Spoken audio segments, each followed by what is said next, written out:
অবশেষে দীর্ঘ প্রতীক্ষার অবসান ঘটল। কানাডা সরকার আগামী 3 বছরের জন্য কানাডার ইমিগ্রেশন লেভেল প্ল্যান পাবলিশ করেছে। আপনাদের সামনে সর্বশেষ আপডেট তথ্য নিয়ে আমরা হাজির হয়েছি। বিশেষ করে কানাডার পার্মানেন্ট রেসিডেন্ট এবং টেম্পোরারি রেসিডেন্টে কী ধরনের পরিবর্তন আসবে আগামী 3 বছরে। তো এখানে 2026 সালে হচ্ছে তাদের অ্যাকচুয়াল প্ল্যান, আর 2027 এবং 28 হচ্ছে ন্যাশনাল প্ল্যান। তো এই প্ল্যানিংগুলোর মধ্যে একটু পার্থক্য থাকে, সেটা হলো যে আগের বছরের নভেম্বর মাসে যে প্ল্যানটা নেওয়া হয় পরবর্তী বছরের জন্য, সেটা হলো অ্যাকচুয়াল প্ল্যান। আর সেই বছরের প্ল্যানের আলোকে পরবর্তী 2 বছরের ন্যাশনাল প্ল্যান থাকে। সেই ন্যাশনাল প্ল্যানগুলো পরবর্তী সময় পরিবর্তন হয়, সবসময় পরিবর্তন হয়। জাস্ট একটা অ্যাজাম্পশন থাকে যে এই ধরনের বিষয়গুলো ঘটতে পারে। তো আগের যে প্ল্যানগুলো আপনারা দেখেছেন শুনেছেন, তার আলোকে কম্পেয়ার করলে বুঝতে পারবেন যে প্ল্যানগুলো অ্যাকচুয়ালি কীভাবে কাজ করে। আজকে আমরা যে তথ্যগুলো আপনাদের সামনে পাবলিশ করব সেগুলো প্রকৃতপক্ষে 2026 সালে ঘটতে যাচ্ছে। তার আলোকে অনেক কিছুই এখানে আবার পরবর্তী সময়ে কম বেশি অনেক কিছুই ঘটে, কারণ প্ল্যানের আলোকে যে A to Z হয় তা কিন্তু না। 2025 সালে যে হারে পার্মানেন্ট রেসিডেন্ট ভিসা ইস্যু করার কথা ছিল, পরবর্তী সময়ে কানাডা গভর্নমেন্ট সেই কোটাটা বাড়িয়ে দিয়েছিল। অর্থাৎ এই বছরে কিন্তু 4 লক্ষের অধিক ইমিগ্রেন্ট ভিসা ইস্যু হচ্ছে, অথচ গত বছরের প্ল্যান ছিল কিন্তু 3,65,000 বা 3,65,000। তো এভাবে প্ল্যানগুলো অনেক সময় পরিবর্তন হয়, কিন্তু এখানে অ্যাকচুয়াল প্ল্যান যেটা থাকে তার আলোকেই মূলত ইমিগ্রেন্টের প্রস্তুতি নিয়ে থাকেন। তো আপনারা দেখতে পাচ্ছেন মার্ক কার্নি, তিনি মূলত এই প্ল্যানটা ঘোষণা করেছেন। তো কী ছিল সেই প্ল্যানে, এখানে অনেক কিছুই গুরুত্বপূর্ণ আপনাদের জন্য।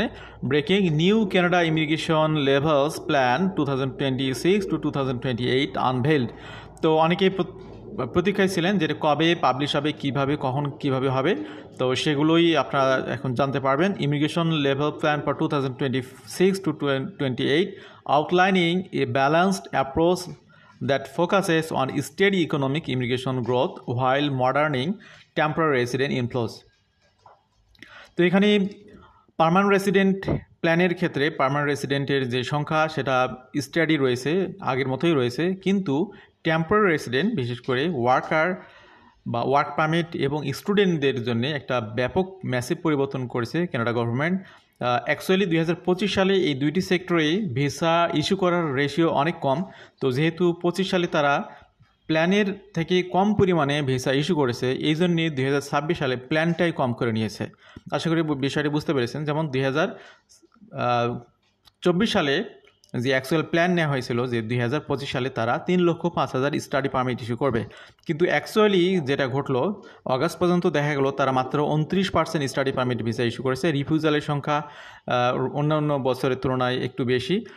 তবে যাদের ফাইল অনেক ভালো, ডকুমেন্টস ভালো, যাদের প্রস্তুতিগুলো সুন্দর ছিল, তাদের কিন্তু ভিসা হয়েছে, তাদের কিন্তু ভিসা মিস হয়নি। অর্থাৎ রিয়াল স্টুডেন্ট বা জেনুইন স্টুডেন্ট যেগুলো প্রমাণ পেয়েছে কানাডা ইমিগ্রেশন ডিপার্টমেন্ট, তাদের কিন্তু ভিসা ঠিকই ইস্যু হয়েছে, কিন্তু সংখ্যাটা অনেক কম। যার কারণে কানাডা গভর্নমেন্ট টেম্পোরারি রেসিডেন্টের ক্ষেত্রে বিশেষ করে স্টুডেন্টদের ক্ষেত্রে সংখ্যাটা 49% কমিয়ে দিয়েছে 26 সালের প্ল্যানিংয়ের মধ্যে।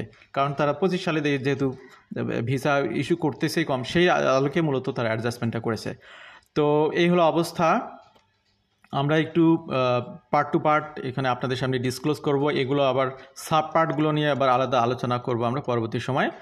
ইমিগ্রেশন লেভেল প্ল্যান 2026 কি ফিগার অ্যাট এ গ্যালেন্স। তো 2026 সালে যেহেতু আমাদের নাকের ডগায় 26 সাল নিয়ে অনেকেরই প্ল্যান আপাতত 27-28 নিয়ে এখন আমরা প্ল্যান করতেছি না। ওভারঅল পার্মানেন্ট রেসিডেন্ট অ্যাডমিশনের টার্গেট এখানে 3,80,000। তারপরে এখানে 27 এবং 28 সালে এখানে যেটা হবে, আচ্ছা এখানে রেঞ্জটা, এখানে সাধারণত যে প্ল্যানটা থাকে সেটার একটা রেঞ্জ থাকে যে এটা সর্বনিম্ন এত থেকে সর্বোচ্চ এত। তো এখানে 3,80,000 হচ্ছে অ্যানুয়াল প্ল্যান, তার মধ্যে এখানে রেঞ্জ হচ্ছে 3,50,000 লোয়েস্ট রেট, এবং হাইয়েস্ট রেট হলো 4,20,000। তো এই 3,50,000 থেকে 4,20,000 এই রেঞ্জের মধ্যে তারা ইমিগ্রেন্ট ভিসা ইস্যু করবে, আর এটার এভারেজ হিসেবে তারা 3,80,000কে ধরে নিয়েছে। ব্রেকডাউন ফর 2026 ইকোনমিক ক্লাস বলতে এখানে ওই বিমানের টিকিটের মতো না যে বিজনেস ক্লাসে একটু বড় সিট, ইকোনমিক ক্লাসে ছোটো সিট, এরকম না। এখানে অ্যাকচুয়ালি স্কিল মাইগ্রেশন ক্যাটাগরি সেটাকেই স্কিল মাইগ্রেশন এবং বিজনেস মাইগ্রেশন সেগুলো সবগুলোই কিন্তু ইকোনমিক ক্লাসের মধ্যে অন্তর্ভুক্ত।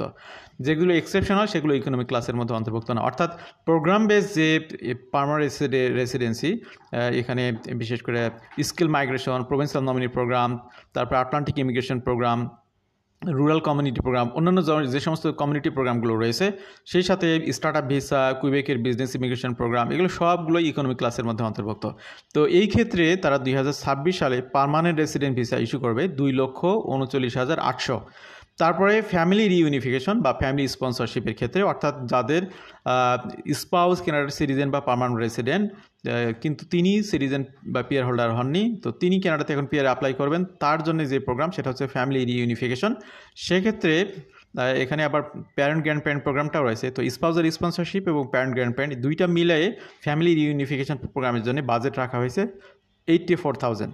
Refugee protected person, humanitarian and others, তো অনেকেই যে রিফিউজি ক্লেম করেন, রিফিউজি কেসের ক্ষেত্রে কিন্তু বিশেষ স্টেপ নেবে কানাডা গভর্নমেন্ট। যারা অ্যাকচুয়ালি রিফিউজি ক্লেম করে থাকার যোগ্য, তাদেরকে তারা অবশ্যই হেল্প করবে। এই ক্ষেত্রে তাদের বাজেট হলো 56,200। এই মিলাই মূলত এখানে 3,80,000 তাদের প্ল্যান। আর 2027 এবং 28 সালে যে ইকোনমিক ক্লাস, এখানে তাদের প্ল্যান হলো 2,44,700, ফ্যামিলি রিইউনিফিকেশনে 81,000, হিউম্যানিটেরিয়ান অ্যান্ড আদার সেক্ষেত্রে 54,300। এখানে আমি সবসময় আমার আলোচনাতে, ম্যাক্সিমাম আলোচনাতে আপনাদেরকে যে বিষয়ে আপনাদেরকে ইনডিউস করি, আপনাদেরকে প্রলুব্ধ করি, আপনাদেরকে মোটিভেট করি, সেটা হলো ফ্রেঞ্চ স্পিকিং অ্যাডমিশনের জন্য বা ফ্রেঞ্চ ল্যাঙ্গুয়েজ ক্যাটাগরিতে আপনাদেরকে প্রস্তুতি নিতে বলি। এখানে দেখুন ভালো করে, সব কিছু মানে কমার দিকে আর বাড়ার দিকে শুধুমাত্র একটি ক্যাটাগরি, কুইবেক প্রভিন্সের বাইরে তারা ফ্রেঞ্চ স্পিকারদেরকে ছড়িয়ে দিতে চায়। 2026 সালে তারা এখানে 30,267 পিপলকে শুধুমাত্র ফ্রেঞ্চ ল্যাঙ্গুয়েজে জানা এই ক্যাটাগরিতে ভিসা ইস্যু করতে চাচ্ছে, সেটা তাদের প্ল্যানে। তারপর 2027 সালে এটাকে করবে তারা 9.5%, 31,825। এরপর 2028 সালে তাদের টার্গেট হলো 10.5% উন্নীত করা, অর্থাৎ 35,175 জন পিপলকে। তো আপনি যদি ভালো করে এখন থেকে শেখেন, আপনি যদি 2025-এ এখন আছেন, আপনি 26 আছে, 27 আছে, আগামী 2 বছরের টার্গেট নেন, তো এই 28 সালে গিয়ে এই যে 35,175 ওই ট্রেনের মধ্যে উঠে যান, তাহলে তো আপনার স্বপ্নটা পূরণ হয়। আপনি ইনসাইড কানাডাতে থাকেন আর আউটসাইড কানাডাতে থাকেন, আপনাদের সবার জন্যই কিন্তু এই পরামর্শটা একইভাবে দেওয়া হলো। আপনাদের ট্রেনিংয়ের জন্য আমরা হেল্প করতে পারি যদি আপনারা চান। টেম্পোরারি রেসিডেন্ট প্রজেকশনস, এবার আসি মাথা খারাপ করা নিউজ। অনেকের মন খারাপ হয়ে গেছে বা যাবে এই তথ্যটা দেখে, তবে মন খারাপ করার কিছু নেই, কারণ হচ্ছে অলরেডি 2025 সালে এটা কার্যকরী হচ্ছে, এইভাবেই এই গতিতেই চলবে। আমি যেটা আগেই বলেছি, জেনুইন স্টুডেন্ট যারা প্রমাণ করতে পারবেন নিজেদেরকে জেনুইন হিসেবে, তারা ভিসা পাবেন। এবং অবশ্যই আপনাকে প্রমাণ করতে হবে যে আপনি এখানে গিয়ে রিফিউজি ক্লেম করবেন না বা আপনি ভেগে যাবেন না। এই ধরনের একটা সিচুয়েশন আপনার এসওপির মাধ্যমে, আপনার ডকুমেন্টের মাধ্যমে এগুলো যদি ফুটে তুলতে পারেন, তাহলে আপনার ভিসা পাওয়ার পসিবিলিটি অনেক বেশি। এরপরেও সব কিছু ঠিক থাকার পরেও অনেকের ভিসা হয় না, তকদিরের একটা বিষয় তো থাকেই, এটাই মেইন বিষয়। তো চেষ্টার মাধ্যমেই তো তকদির চেঞ্জ হয়। আপনার চেষ্টা যদি মানে রিয়াল সিনারিওর সাথে মিলে যায় তাহলে হতে পারে। আর যদি আল্লাহ তাআলা মনে করেন যে আপনার আসলে কানাডাতে আসাটা আপনার জন্য পজিটিভ না, তাহলে আপনার চেষ্টাটা অনেক বেটার বা বেস্ট হওয়ার পরেও আপনি ভিসা পাবেন না। দেখবেন যে আপনি আপনার দেশে তার থেকে থাকলে হয়তো ভালো কিছু করবেন, এবং এই বিশ্বাসটা আপনাদের রাখতে হবে। টেম্পোরারি রেসিডেন্ট প্রজেকশনের ক্ষেত্রে অনেক কথা বললাম। এখানে দেখতে পাচ্ছেন 2026 সালে 3,85,000 তারা এখানে ভিসা ইস্যু করবে। এটা ভিজিটর ভিসা এর মধ্যে ইনক্লুড নেই। এখানে হচ্ছে ওয়ার্কারদের মধ্যে তারা 2,30,000 ভিসা ইস্যু করবে ওয়ার্ক পারমিটের জন্য। এর মধ্যে আবার কথা আছে, এই ওয়ার্কারদের আবার দুইটা ভাগ আছে, একটা হলো ইন্টারন্যাশনাল মোবিলিটি প্রোগ্রাম আর একটা হচ্ছে টেম্পোরারি ফরেন ওয়ার্কার প্রোগ্রাম। তো টেম্পোরারি ফরেন ওয়ার্কার প্রোগ্রামে মাত্র 82,000 ভিসা ইস্যু হবে, আর বাকি huge amount of visa issue হবে ইন্টারন্যাশনাল মোবিলিটি প্রোগ্রামের অধীনে। থার্ড ওয়ার্ল্ড কান্ট্রি যেগুলো ইন্ডিয়া, পাকিস্তান, বাংলাদেশ, তারা কিন্তু ইন্টারন্যাশনাল মোবিলিটি প্রোগ্রামের মধ্যে অন্তর্ভুক্ত না। তারা টেম্পোরারি রেসিডেন্ট ভিসা বা টেম্পোরারি রেসিডেন্ট প্রোগ্রাম নিয়ে টেম্পোরারি ফরেন ওয়ার্কার প্রোগ্রামের অধীনেই তাদেরকে এখানে ব্যাটেলে যুদ্ধ করতে হবে ওয়ার্ক পারমিট পাওয়ার জন্য, এবং তাদের কোটাটা হচ্ছে 82,000। আমরা আরও আসবো। স্টুডেন্টদের জন্য 1,55,000। যে কথাটি বলছিলাম যে কানাডা গভর্নমেন্ট দেখলো তাদের যে স্ট্রিক্টনেস, তারা যেভাবে কমপ্লায়েন্স সিস্টেমটা মেনটেন করতেছে, তাতে এখানে জেনুইন স্টুডেন্টের সংখ্যা তুলনামূলক কমে গেছে আগের তুলনায়। এর ফলে তারা 2025 সালে 3,05,000 টার্গেট থাকলেও তারা আসলে ভিসা ইস্যু করতেই পারতেছে না এই সংখ্যক। তো তারা মনে করতেছে যে এই হারটা 2026 সালেও থাকবে, এই জন্যেই তারা রেশিওটা কমিয়ে দিয়েছে 1,50,000, 1,55,000 2026 সালে, 27 সালের জন্য 1,50,000, 28 সালে 1,50,000। আগামী বছরের শেষের দিকে হয়তো এই সংখ্যাটা আবার কম বেশি হতে পারে সিচুয়েশনের আলোকে। কিন্তু অ্যাকচুয়াল টার্গেট 2026-এর জন্য যেটা থাকলো সেটা আপনারা দেখতে পেলেন। এখানে আর একটা বিষয় দেখুন, খেয়াল করুন, ওয়ার্ক পারমিট হোল্ডার হিসেবে যারা কানাডাতে আছে তাদের মধ্যে 33,000 ব্যক্তিকে তারা এখানে পিআরে কনভার্ট করবে 2026 এবং 27-এ। কাদেরকে? This workers have establish strong roots in their communities, R paying taxes and helping to build strong economy Canada needs. তো কানাডার ইকোনমিকে হেল্প করে এই ধরনের প্রফেশনের সাথে ওয়ার্কার যারা আছেন তাদেরকে আবার এখানে ট্রানজিশনিং সুযোগ দিবে 33,000 ওয়ার্কারকে 26-27-এর এই ইন্টারিম টাইমের মধ্যে। হোয়াট দি প্ল্যান সিগনালস, তো এই যে প্ল্যানটা এতক্ষণ ধরে জানলেন, এখান থেকে আপনারা কি মেসেজ পাচ্ছেন, কি সিগন্যাল পাচ্ছেন। তো এখানে আপনার পার্মানেন্ট রেসিডেন্টের যদি কথা বলি, stabilisation of admission, the federal government has clearly entered A phase of stabilisation rather than expansion. তো তারা নতুন করে আগের প্রধানমন্ত্রী ট্রুডো যেমন বছরের পর বছর শুধু বাজেট বাড়িয়েই যাচ্ছিলেন, সেই জায়গা থেকে মার্ক কার্নি, তিনি যেহেতু একজন নামকরা ইকোনমিস্ট ওয়ার্ল্ড ওয়াইড, তো তার প্ল্যানগুলো অবশ্যই গুড এবং সেটা একটা বেনিফিট অলরেডি কানাডা পাচ্ছে এবং আরও পাবে ভবিষ্যতে। এই জন্য তারা মোর এক্সপেনশনে না গিয়ে তার স্টেবিলাইজেশনের জন্য ফোকাস করেছে, প্রায়োরিটাইজিং ইকোনমিক ইমিগ্রেশন। তো এই বছরই পিআর পাওয়ার ক্ষেত্রে সেই সমস্ত সেক্টরই প্রায়োরিটি পাবে যাদের প্রফেশনগুলো ইকোনমিক্যালি কানাডার জন্য খুবই উপযুক্ত বা দরকার তাদেরকে। এখন দেখা গেলো যে আপনি আমার কথা শুনছেন কিন্তু আপনার কোনো ওয়েই নাই ইকোনমিক ইমিগ্রেশন সেক্টরে, আপনার যে প্রফেশন সেটা হয়তো বা ইন ডিম্যান্ডের মধ্যে নেই। আপনি কি করবেন? আপনার জন্য ওই যে ভাই আমি বলেছি যে ফ্রেঞ্চ ল্যাঙ্গুয়েজটা শেখেন, আপনার জন্য ওই একটাই দাওয়া, ওইটা যদি আপনি করতে পারেন তাহলে ওই এক দাওয়াতে আপনি পার হয়ে যেতে পারেন। সেক্ষেত্রে অবশ্যই সিরিয়াসলি আপনাকে ট্রাই করতে হবে। Economic immigration remains the foundation of this plan in 2026। Nearly 240,000 out of 380,000 newcomers will arrive through economic pathways such as express entry, provincial nominee program, managing temporary resident inflows. তো এগুলো already ব্যাখ্যা করেছি আমি যে তারা এখানে একটা কন্ট্রোলিং করার চেষ্টা করতেছে। এবার আসি আপনাদেরকে একটু দেখাচ্ছি টেবিল আকারে পার্মানেন্ট রেসিডেন্ট অ্যাডমিশন 2026 থেকে 28-এ। এখানে দেখতে পাচ্ছেন আপনারা 2026 প্রথমে রয়েছে 2026, তারপরে 27, তারপরে 28। তো 26-এর ঘরে আপনারা দেখতে পাচ্ছেন টোটাল হচ্ছে 3,80,000, রেঞ্জ হচ্ছে 3,50,000 থেকে 4,20,000। তারপরে ইকোনমিক ইমিগ্রেশনের 2,39,800, এটার রেঞ্জ হচ্ছে 2,24,000 থেকে 2,64,000। ফ্যামিলি ইউনিফিকেশনের জন্য 84,000। এখানে লোয়ার রেট হচ্ছে 78,500 এবং হায়ার রেট হচ্ছে 92,000। Refugee protected person 56,200, lower rate হচ্ছে 48,000, হায়ার রেট 64,000। ফ্রেঞ্চ স্পিকিংয়ের জন্য 9% 30,200, 67টা ফিক্সড, এটা কোনো লোয়ার রেট হায়ার রেট নেই, জাস্ট পরবর্তী সময়গুলোতে পারবে। 2027 এবং 28 সালে যেগুলো আছে সেগুলো স্কিপ করতেছি আপাতত, কারণ এগুলো পরবর্তীতে চেঞ্জ হয় অনেক সময়। আপনারা যারা দেখছেন স্ক্রিনে তারা এটা একটু স্টাডি করে নিতে পারেন। টেম্পোরারি রেসিডেন্টের জন্য 2026 সালে 3,85,000 তারা টেম্পোরারি রেসিডেন্ট ভিসা ইস্যু করবে, ওয়ার্কার এবং স্টুডেন্ট মিলে।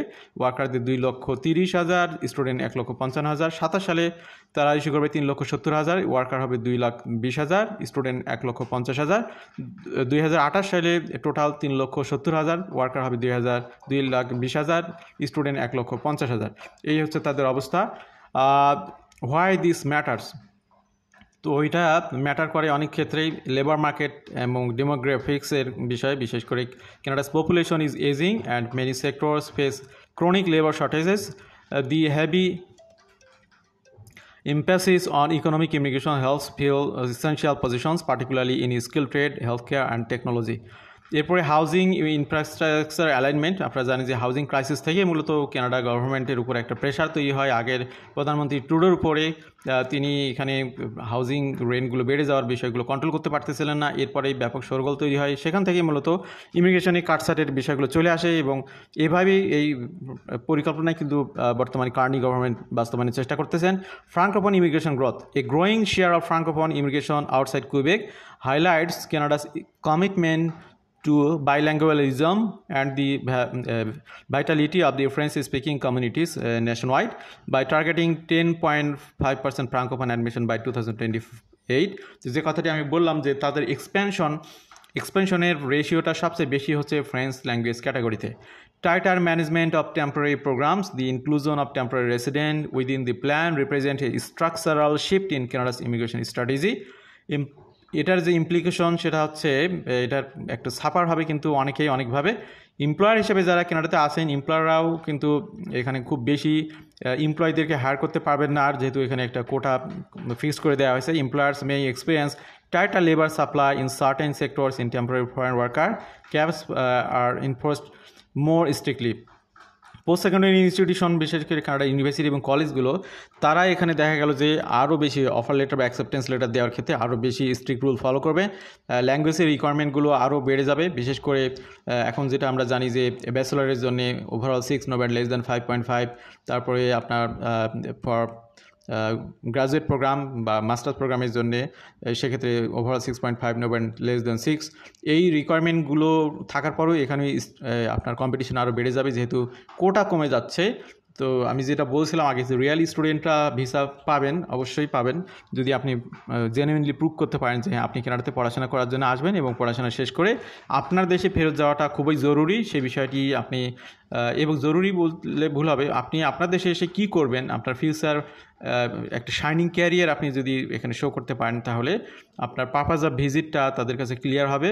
এবং কান্ট্রি টাইজ আপনার যদি স্ট্রং হয়, ফ্যামিলি টাইজগুলো স্ট্রং হলে ভিসা পাওয়ার পসিবিলিটি অনেক বেশি। Province and territories will have to adjust their settlement infrastructure planning to match the new stable intake levels for applicants. Economic stream, particularly those tied to provincial nominations and francophone categories, will likely offer stronger chances for permanent residency. Family and humanitarian categories remain steady, providing consistency for reunification and protection goals. Will francophone immigration outside Quebec increase under the new plan? তো নতুন plan তো Francophone বা French language ক্যাটাগরির ব্যক্তিরা এখানে বিশেষ সুবিধা পাবেন, সেটা আপনারা জানেন। তো আমরা আজকের আলোচনা একদম শেষ প্রান্তে চলে এসেছি। তো এখন আজকের আলোচনা যারা শুনলেন, এখানে তো একটা ওভারঅল সামারি পেলেন। আমরা আবার প্রত্যেকটা পার্টে আলাদা ভেঙে ভেঙে আলোচনা করবো ইনশাল্লাহ শীঘ্রই। আমাদের সাথে থাকার জন্য আবার ধন্যবাদ, কৃতজ্ঞতা। আসসালামু আলাইকুম।